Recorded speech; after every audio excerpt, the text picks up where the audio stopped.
Welcome everyone to another episode of The Other 99 Times Count Your Blessings. I'm Liz Faublas and my guest today is Mark Steele. Now, if any of you have been admiring, and I hope you have been, our beautiful new set, Mark is the man responsible. He has a wonderful eye for creativity. His work obviously has an amazing sense of soul and passion when he decorates sets. He's been doing this for years and is a very integral part of our Net TV family. Mark is also a praying man, a Christian, part of the Times Square Church, renowned for its intense praise, beautiful choir, passionate evangelization. He's here with me today to share some of his life experiences. Mark, thank you so much for joining me. When you walk into a room and you visualize what you want it to look like, where does that creativity come from? What's your inspiration? It's a lot of different things. So sometimes it's the color, sometimes it's someone telling me what the story is on the show. For us in this room, it was about creating an environment that bounced off of the artwork, because we went together and we bonded and we talked, we did all this artwork, and that's sort of where we came up with that story. And I remember during that experience, we had all this artwork laid out on the floor, and we're walking around my good friend Patricia Brintle's house, who was kind enough to actually give us this art. And Mark said faces, because the show is about people and faces, and it clicked. And at that point, we were able to kind of just say, these are the ones we want. This is how it fits. So it's funny to sit here and talk with you, because, you know, in the corporate world, we don't know who we work with a lot. You know, we think we do, but we don't. We're all sitting in our cubicles, we're walking around our offices, and we know an external part of it. But this is going to give us an opportunity to get to know one another, for me to get to know you, because you have an amazing story. You're able to come into a room and visualize it because you know the person that you're going to create the set for. We did not know a lot about you. Here you sit, confident, handsome man. Every time we talk, very spiritual, very positive. Deep inside, your story is one of great loss, addiction, debilitating health. So let's start this journey. Talk to me about this small town boy who comes to New York in search of something. How did that begin? So I grew up in a small town in an Italian family with 1,000 relatives. And I was the least of the least. I was always the kid on the outside. I was the one that, you know, my father really didn't speak to. I was the one that wanted to act, just saw things completely differently. And I was the kid that when all the family got together, which was all the time, I would go up in my room and I would cry. I was just so scared as that kid, and I wanted out. Do you know where the sadness came from? I think for a long time I really have thought about it. I think it came from rejection, and then ultimately it came from molestation. So I went through like 7 to 10 years. And was this somebody that you knew, somebody in your family? Someone I knew, yes. Keep it there. Yeah. And so your sense of normality is completely gone and missing. And I had a grandmother who wanted a girl, so she would dress me as a girl. And so when I went to kindergarten, I actually didn't know whether I was a boy or a girl. People would have to sit with me and say, "You're a boy." So from very young, you're being robbed of your identity. Yeah, completely. So I was always a visual person. I always escaped in terms of design, in terms of arts, all that sort of thing. I sang, I did other things. But New York to me was, I knew when I was 5 years old I was moving to New York City. I hadn't been out of the state of Ohio. So you come to New York. You've worked actually for some very prominent people in the entertainment industry, some luminaries, and that world, with all its excitement, with all the good, also hides some demons. Were you able to experience the good before the demons reared their head? The big demons, yes, before they reared their head. So I was in this world where I was with people that you read about, and world leaders with their hands on your shoulder. And now, how did you come to be part of this world? Did you just answer an ad for a job, or was this just a happenstance? I have to tell you, it was an incredible when I go back and I look at this process, I ended up, I was married, and then my wife worked at Time Inc., and she was like, there's a job open to people. And so I started at Radio City Music Hall. But anyway, so at that point I didn't have work, so I answered this ad for People Magazine and special events. They had hundreds of applicants, and I was one of the first people they interviewed, and I didn't have any experience. And the woman later told me, she said, I don't care what this guy has or doesn't have, I want him. Moving over to a multinational, international media group. And from there, it just happened from one phone call. The media mogul needed someone to do this, and I did that, and then it just transferred to all different things, from celebrity weddings to huge multi-million-dollar projects. You know, you're the guy. Everybody, you know, needs access, so they would call you. Everyone knows Mark. Everyone complimented until they don't. And it's something that you had been missing, obviously, as you've shared about your story, so you relish it. When did addiction become part of your life? I think you have to go back to this feeling of inadequacy. This is far bigger than I could ever be a part of. I don't deserve any of this. And so eventually the demons, they start to come out, or the things that you're inclined to become. And so I got really addicted to pornography. In the middle of pornography, someone handed me a crystal meth pipe. Had no idea, had never really done a drug before in my life. And then the rest of those next 10 years, I was searching that drug, and I was searching for that high, until I lost my home, I lost my house, I lost my marriage, I lost everything. And then I found myself an intravenous drug user, and in a bread line for Thanksgiving, and I'm born on Thanksgiving. I'm standing in this bread line with 1,000 different people, high out of my mind. And when do you start thinking to yourself, how did I get here? What turn of events got me to this point? It took a really long time to actually identify that, because for so long I was holding on to, oh, I knew this person, I knew that, which none of that mattered anymore. I did all this stuff, none of that matters anymore. If you don't have money, you don't have a home, you don't have any kind of credibility anymore. When I started looking back, where that identity came was a pastor called me up and he said, I saw you in a body bag. If you don't stop this, you're going to end up dead. And he didn't completely know what I was doing. That was the wake-up call you needed? Yeah, it was the wake-up call. I ended up going to rehab, which was a very difficult process, and had to actually become homeless to go to the rehab. I had to go onto welfare to do all these things I had never done before. And when you share this story, when you make yourself vulnerable like this, what do you hope to accomplish with regard to the person you're talking to? But more importantly, what does it do for you? It's a hard story to tell in different ways. Because right now, in many ways, I want to protect myself. I don't necessarily want everyone to know all those things anymore. Because there's still parts of it that I deal with. Like, there's still parts that where I have cravings. There's still parts where I'm really lonely and I just want to escape, right? But I will tell you, the key part of it was I wanted to go back and use crystal meth.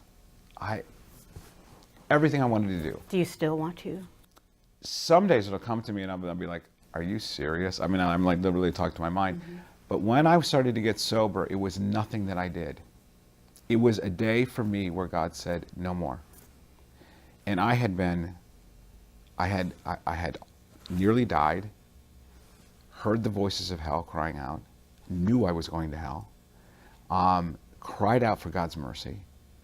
I stood on 2 steps from the subway train track, ready to jump and stand in front of a train, and 2 hands grabbed me and held me down. Never saw the hands. And what I want people to know is that Jesus is real. Like I can't even explain why he loves me. I can't even explain why he kept me alive.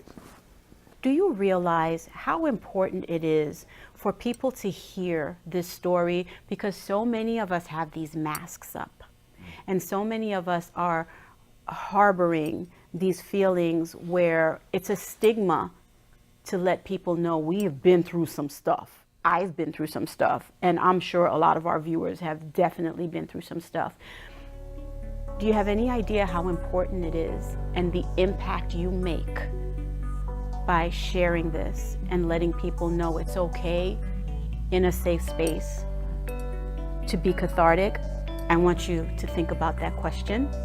We're going to take a quick break, and we are going to return with Mark Steele and talk more about his journey through addiction and his discovery of his faith and his passion for Christ. Please stay with us.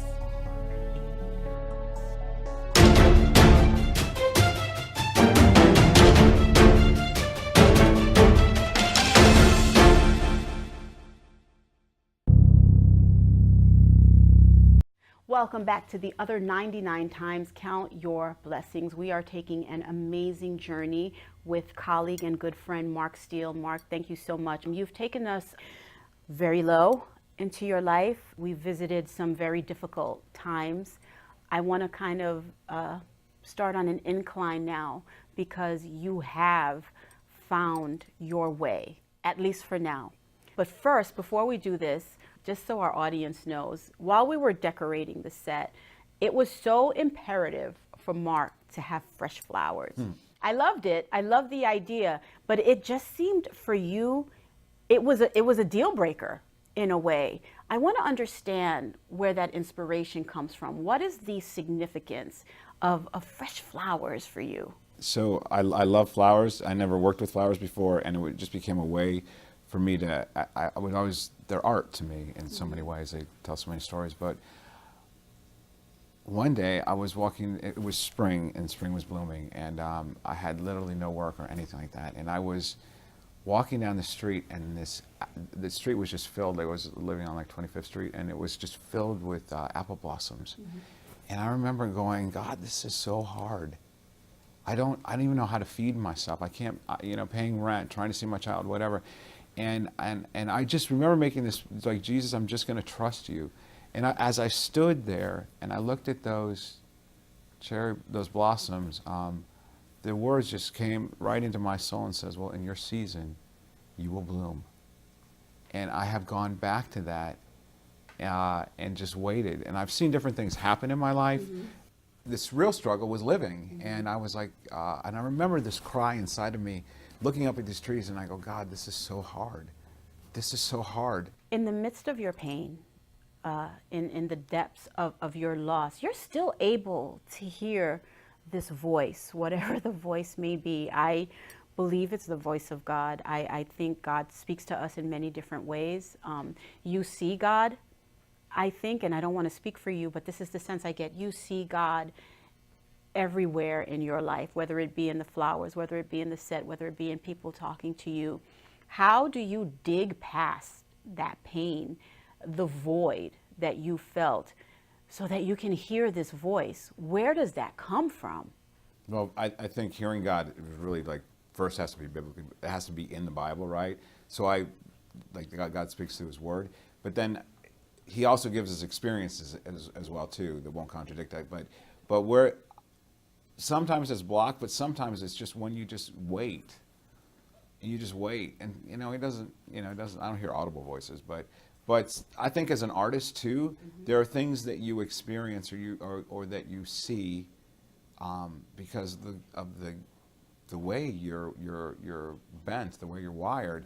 And so when I see, like, my contention is that on the day that Christ rose from the dead, that not only the dead rose, but the flowers bloomed. I'm like, everything had to go, whoa, So when I see flowers and I see them bloom, and I see, because you have to work with them, and then God says, look at the lilies of the valley, how they're arrayed. Aren't I going to take care of you that way? I have to go back. Lately, I've been like, I need to go back to basics. Why is that? Because everything is so complicated. And in the end, here's the truth is, does Jesus love me? Did he die for me? And can I lead my life that way? And just keep it there. Can I pray for someone and believe for someone? I had to believe for food. Do you know how God fed me? He gave me catering jobs.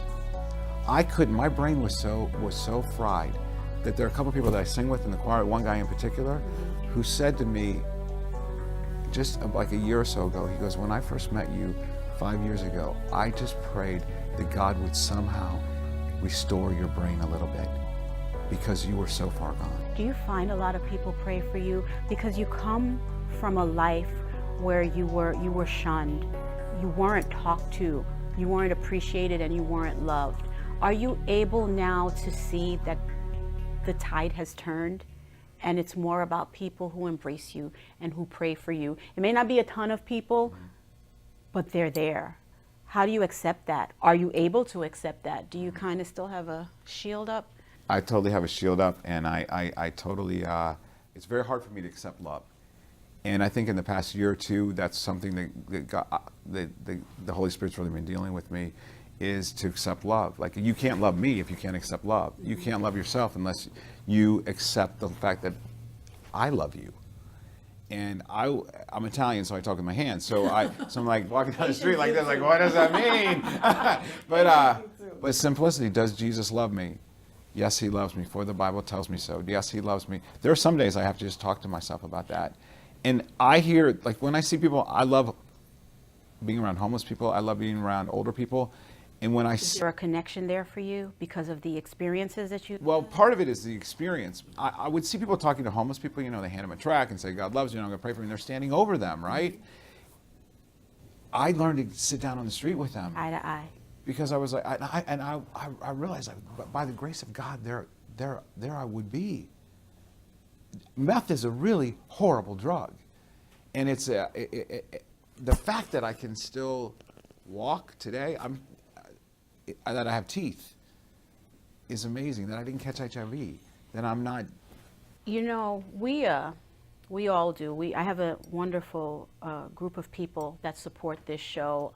Our amazing crew back here, executive producers, and we were very specific with the guests that we wanted. We didn't want to have people on just for the sake of having them on. Honestly, if a big name walked in and they didn't have a story, it just wouldn't matter to me.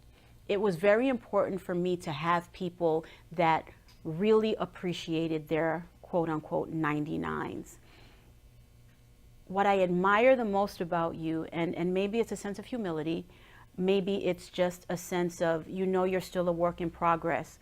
Throughout the course of our conversation, in both segments, you have identified more than 99 things that you're grateful for, and you've explained why you're grateful for them.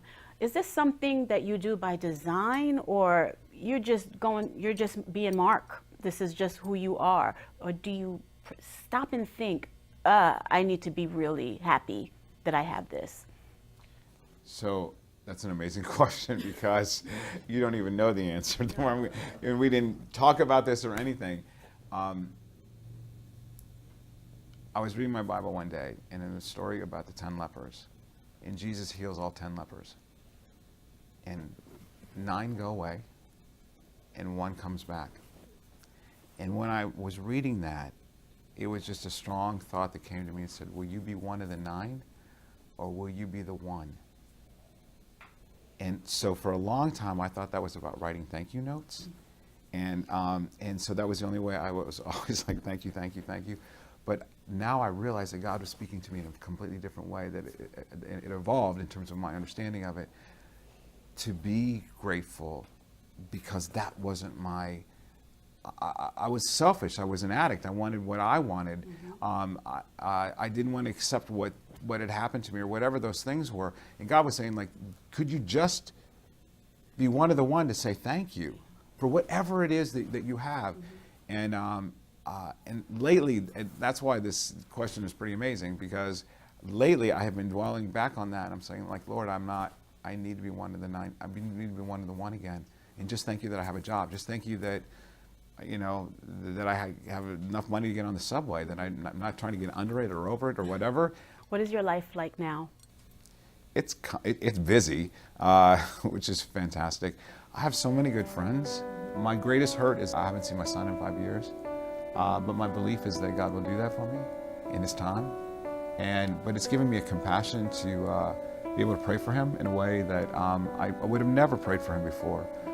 And also to own my own my own stuff as a father. And I get to do flowers, and I get to. And you do These beautiful environments flowers. speak more to and like you the do warmth of beautiful sets. what I love warmth. I understand. Just completely opposite I way my completely apartment is. understand. Oh yeah, well, we won't talk about apartments. On that note, we're gonna take a quick break and come back for some final words on the other 99 times count your blessings. Give you an opportunity really quickly to speak to your son and speak from the heart. So please stay with us. We will be right back.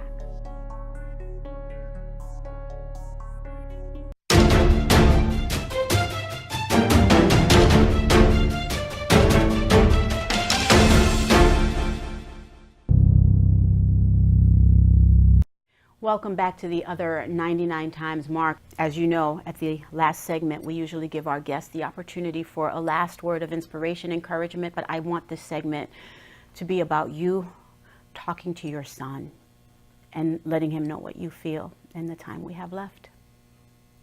That's tough. I would say to my son how much I love him, and that I hope one day that he'll be able to actually argue with me and get to know this amazing man that is sitting before there are two me sides right to the now. story, but it doesn't matter. But I don't ever want him to end up where I ended up. And That is the I most have a father. important. He's a father. He has a dad, and you have a son prays out for there him. who prays for him. And our hope is that you do unite with your baby boy, and we will definitely send the prayers out to that. At the end of every show, I give a guest a book that was written by the creative consultant of this show, Carlos Wallace. The show is fashioned after this, the other 99 times. Train your mind to enjoy serenity. I pray you continue to find serenity. I pray you continue to find peace, and that you do reunite with your son. And I thank you from the bottom of my heart Thank you. for sharing your story with us. Thank you. It's one of inspiration, it's one of encouragement, and it's one of love. And please don't ever forget the impact that you've made on me, on our crew, and I'm sure on somebody out there. Thank you so much. On that note, before my makeup runs all over my face, that is the episode of The Other 99 Times. Please tune in next week for another amazing guest and another amazing story. And remember, no matter where you come from, no matter what you go through, there are so many things to be grateful for. Focus on that if you can. Find your strength, find your love, find your peace. Find us next week on The Other 99 Times.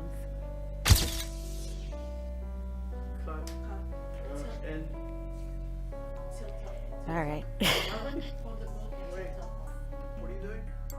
From the book and tilt up. She's